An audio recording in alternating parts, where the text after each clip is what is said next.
guys, Andrew here. Welcome back to Joe Tutorial, and in this video I'm going to show you how to change your phone number on your LinkedIn account. So once you're inside LinkedIn, guys, you want to click your profile on the upper left hand side. Just basically click your name. It's going to take you over to your profile, and from here you can easily go ahead and click the pencil icon on the right.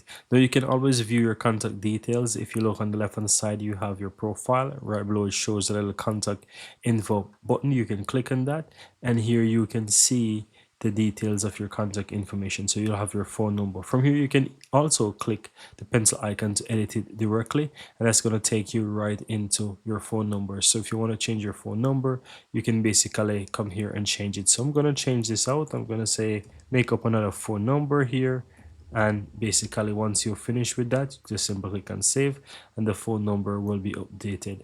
And as you can see, the window is now closed, and if I click the contact info button again, you will see that my new phone number is now there.